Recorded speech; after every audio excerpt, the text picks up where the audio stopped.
Hi everyone, Stepan here. It's Thursday, so welcome to another Thursday endgame video. Today I'm going to go over Queen versus Rook endgame and how you can win with the Queen against the Rook. Now that may sound like a very simple endgame, but it's not simple. And many people have messed it up. Of course, there's a 50 move rule in chess saying that if no pawns are moved and or no piece is traded in 50 moves, it's a draw. There are no pawns on the board here, so if white doesn't manage to win, either by checkmate or by winning the rook in 50 moves, then it's going to be a draw. We are going to go over the two basic defenses for black. The two basic defensive techniques. This one you see on the board is the best one, the most common one, and the only one that really causes trouble for white. And we are also going to go over the second most common defense, which we are forced to rely upon if you cannot do this. Okay, before we do that, we are going to look at the way to win for white, and we are going to go over the basic winning ideas in 4 simple steps. And then we are going to see how black can fight that. Okay, so the first thing you want to do from any starting position is reach this position here. This is what is known as the Philidor study, or the Philidor position in Queen versus Rook endgames. And this is the ideal scenario we want to reach, and we are going to be reaching it from the main defenses for black that we are going to look at. So here we have done the first 2 steps you can see on the screen. Whenever you start a Queen versus Rook endgame, and that could be any starting position, step 1 should be forcing the king to the back rank or towards the back rank. Then step 2 should be forcing the king to the corner, as we are going to see. Black, on the way, again, can use 2 different defensive techniques that we are going to look at in a moment. But once you reach this position here, this is easily winning, and it's important to know this before moving on. So here you go for step 3 and step 4. Step 3 is force the king and rook to separate. There is no way for black to stop the separation in this position. So for example, if the king now tries to make a move, so black tries to not move the rook, so let's say king to c8, then you win with a simple pin. So of course now when black plays king to b8, he gets mated. If he moves the king away, you win the rook. So the only way for black to try and hold this position is to move the rook. Now wherever he moves the rook, let's say rook to b1, there are some tricks. Here you move on to step 4. As soon as the rook and king split, there is a fork somewhere in the position you can play to win the rook. Maybe not on the first move, but on the second move. So just if you get this position, if you manage to split the king and rook, then it's easily winning. So in this position, for example, queen d8 check, king a7, queen d4 check, king b8, queen h8 check, king a7, and queen h7 wins the rook. This is just one example. There may be easier ways to win the rook. There may be more beautiful ways. This is just what I had analyzed, and this wins all the same. If, let's say, the rook doesn't go to b1, let's say it goes to b3, then okay, let's see. Queen to e5 check, king a7, queen g7, king a8, and now here, and we win the rook again. There is always a fork. As soon as the rook and king split, there is always a fork. But if in this position it's white to play, then of course we need to leave our ideal position of the king and queen on a5, king on c6, and we need to force the same position with black to move. So very important technique, which again works on all the files. The king could be on c8, the rook on c7, and it doesn't matter. What we need to do is Zugzwang, put black into Zugzwang, force him to move, so we can simply waste a move by triangulating with our queen. The king is not the only piece that can triangulate, so we can do this. We can simply create a triangle with our queen, forcing black to move. Again, if the black king wanders out to c8, it's an easy win. So queen to e5 check, if king c8, then checkmate on e8. So the king will have to go to a8. Now we play queen a1, king b8, queen a5, and now if you noticed, it's the same position that we had in the previous diagram, but with black to move. And now again, whatever black does, we just win. There is no way to save the position. So let's say here he plays, I don't know, what else can he play? Well, whatever he plays, you can find the win in a couple of moves. So basically, this is what you want to do. This is what you want to achieve from any starting position, queen versus rook. And Keith, who is a friend, sent me a message the other day saying, could you make a video on queen versus rook? I know how to win from this position. I don't know how to win from a starting position, which is why I made why I decided to make the video in the first place. So now let's see what black can do to make our life difficult. This position is very well known. This is the third rank defense, now known as the third rank defense, devised by the Bell computer in 1978. Now the Bell computer is an engine created by Ken Thompson. It was one of the first, and when the table bases were just in their beginnings, they could manage 4 pieces on the board. Therefore, queen, rook, and 2 kings were one of the first endgames to be analyzed. And prior to 1978, this endgame was considered to be an easy win for white. No problems at all. And it took an engine to come up with what you see on the board. And the idea behind this is basically you are forcing white to keep his king away from your king with your rook on the 6th rank or the 3rd rank, so the 3rd rank defense. And this is fairly hard to break. And if you try something normal, there really is no easy way to win this. Now, to test the engine and the defense, there was a match organized between Bell Computer and Grandmaster Walter Sean Brown. In the first game, they actually drew because Walter Brown was unable to mate or win the rook within 50 moves, and it was a draw. Then for the second game, he'd been preparing, and then he managed to win the rook just before move 50 and move 40 something, so it was close. So if a grandmaster with preparation cannot win this endgame easily, then it's not an easy endgame.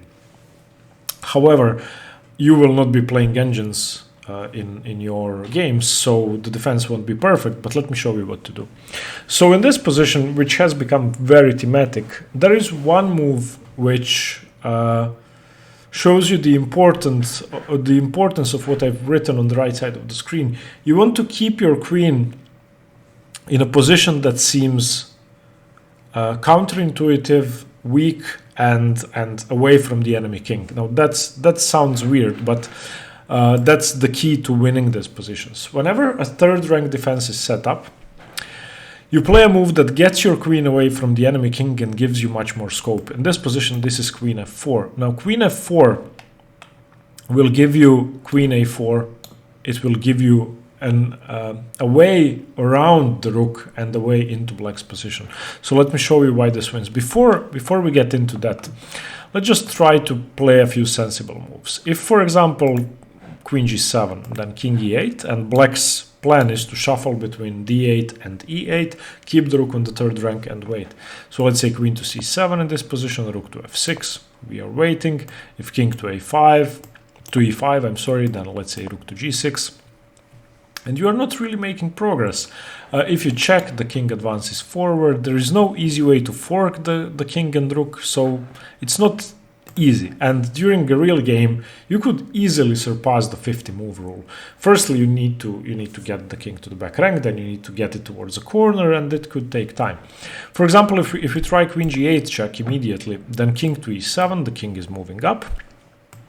Queen to g7 check, of course you want to be careful not to step here. So king e8, we just wait. Queen to e5 check, king to d7, we just wait. Queen to g7 check, king to d8, we just wait. It's not easy to make progress. Queen f8 check, king to d7 again. Queen g7 check, king to d8, and you could end up wasting quite a lot of moves. Of course, every position is winning and every plan is winning, but it's not easy to break the defense. You always need an unorthodox move. So let's give it one more try. Let's say king to c5, trying to force a rook away. Well, then black plays rook a6, and after, let's say, king b5, he plays rook d6. And again, third rank defense. If you move towards the rook, then the rook goes away. If you check the king, then the king goes up. It's not easy.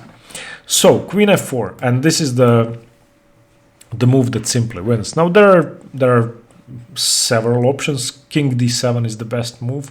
We're going to have a look at all of them. So let's say king to e8.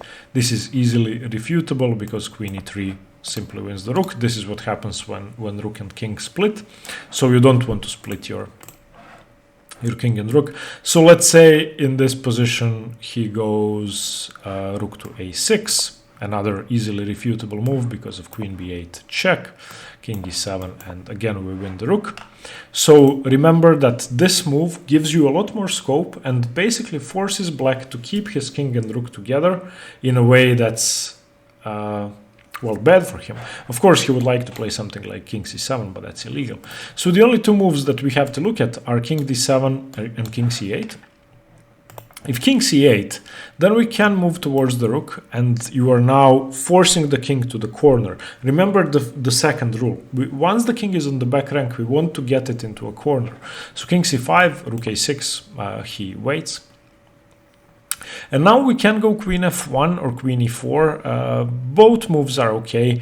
I think queen f1 is a bit harder to find and to understand. Queen f1, he goes, let's say, rook to h6 waiting, and we go queen f8 check and we win the rook. But he doesn't have to go over there. He could just wait. And then it's a bit harder to reach the final position. I think queen to e4 is more precise. And after queen to e4, king c7, queen e7 check, you are forcing the king towards the rook. King b8, king b5, rook a7, queen d8 check, king b7, queen d4. And remember, we are trying to get into the position called the Philidor that we had at the start. King c6 is imprecise, king a6 is of course more precise, and now after king to c8, queen to h8 check, and it's game over. We are going to win a rook on the next move, so king c7 and queen g or h7 wins the rook. So that's what we are trying to do. So king c8 is slightly inferior. So let's look at, after queen f4, let's look at king d7, which is the best move. Now we go around queen a4. And now after queen a4, king c7, of course, has to be played. Queen a7 check, of course, rook b7 has to be played. And now queen c5 check. The only move, of course, is king to b8. And after king to b8, king to d6. Make sure you don't play king to c6 and lose the game. So let's say rook to g7. Rook h7 is also possible, but now queen b4 check. I'm sorry. No. Okay, excuse me. Where are we? Rook to g7. Yes, sorry. Queen to b4 check, not queen to b5 check. And now after rook to b7, we play queen a5. And after, let's say, rook to g7, we play king c6. And if you remember this position, I'm going to put it back to the Philidor original diagram. Now this is the same position we had on the board a while ago. So you are basically from the starting position, from the third rank defense, trying to do the same thing. The king is on the back rank, you try to force it to the corner. Now, the move queen f4 is thematic for this position. In other positions, it's going to be a different type of geometry. But remember the pattern. You are trying to get your queen away from his king to give you a lot more scope. So in this position, after queen f4, the king is forced to a concession. So after king to d7, we play queen a4 check, and now there is no easy defense. Whatever he does, he's basically busted. Okay, yeah, now let me show you this same thing with black to play. With black to play, in many of these positions, it's easier to break his third rank defense because well, black wants you to have to find a move like queen f4. If it's black to play, it's much more easily winning for white because he has to leave his ideal position. So the only move he can play is rook a6 to not lose the rook immediately. But now moving towards the rook, is a simply winning idea. Now you don't have any more rook moves, of course. Whatever you do, you lose the rook. If you play rook h6, then queen f8, of course. So you have to move your king. You only have king c8. But now queen to e7. And what you are doing again is taking up space from the king and moving it towards the corner, trying to reach the Philidor. Same thing, same thing. Always we are going for the same technique, and once we reach this position, this is now already well known, easily winning after king c8, queen h8 check, we win the rook, game over. So either we win the rook or we reach the Philidor position where it's important to split the king and rook and then win with a fork. Okay, now let me show you another defense. This is not Bell computer from 1978, this is Max Juve, ex-world champion from 1958. This is one of his studies proving how to beat the second rank defense for black. So once black has to concede to giving up the third rank defense, his best solution or his most resilient weapon is the second rank defense, doing the same thing as before, but on the second rank. Now, your goal again is to get the rook towards the corner. Let's say we want to go to the h8 corner, so queen f5 check. Of course, king to b8 just loses the rook to queen f8 check. So king to d8, and now queen to c5. King to c6 is also possible, of course, forcing the rook towards the corner. But after king to c6, there is a trick, rook e6 check, which would allow queen takes rook stalemate if you take the rook, so you don't want to do that. And if you move your king away, then we have just allowed a third rank defense, which is an improvement for black, so we don't want to go for a third rank defense. Even though this is still winning, it's more complicated to win for a human. So whenever you have taken away the third rank defense from black, don't give it back to him. So a more precise move is queen to c5, not allowing any tricks. And now, of course, king to e8 is the only move. Queen to c8 check, forcing the king back, king to f7, queen to f5 check, king to e8, king to c6. Now we can move towards, because there is no more stalemate. If now rook e6 check, then we just take. The king has the f8 square, and after rook f7, queen e6 check, king f8, king d6. We are slowly but surely moving towards what we know as the Philidor position, when the king is in the corner and has no moves, and the rook and king have to split. So king g7, queen g4 check, king f8, king g5. You see what we are doing? We are just wasting moves with white when the rook and king are aligned. So in this position, black has no more good moves. Has to move the rook, rook a7, but now queen f6 check, rook f7, and queen h8 will leave to mate. And if queen f6, king e8, then queen h8 wins the rook. As soon as the rook and king are split in this position, so as soon as rook a7 is played, then we win easily. Okay, so let's repeat what we have to do. Coming back to any random position, let's look at this position here. So in this position, our first step is going to be bring the king towards the corner, towards the back rank, then bring the king towards the corner. After you bring the king towards the corner, you want to force the rook and king to split. After you force the rook and king to split, you want to fork them and either create a mating threat or you want to win the rook. Now, as black, remember the third rank defense, even though it loses by force. Your best bet is to force a third rank defense, which you can do from a sensible starting position, and then to shuffle your rook around and hope that white doesn't know this winning idea of transferring the queen back and going for geometry. And as white, remember that playing normal moves when black sets up the third rank defense just doesn't win, or wins in a very complicated manner, and there are stalemate tricks. Okay, so yeah, remember that. I hope this video is helpful. There is no way to learn this without practice, so I would advise you to set up any random position over the board, play it against an engine, and see how you do. Try to use these ideas to win.